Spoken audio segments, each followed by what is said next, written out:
Planning is a class exercise that can be done by the whole class, but every person needs to plan his own or her own schedule. It's basically organizing your daily routine. With this exercise, you are able to improve your planning skills. By the end of the activity lesson, you'll be able to schedule your own day and you'll be better organized. It takes around 10 minutes to prepare this. You need paper and pens and copies of the handouts. 1. You, as a teacher, hand out the worksheets with an empty daily schedule and explain what the students have to do. 2. The students will get a text from the teacher. The text will be an example of a daily routine of a person. 3. They'll have to fill in the schedule with the help of the example text. 4.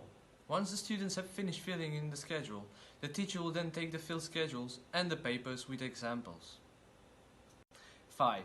Then the teachers will hand out again the empty daily schedule.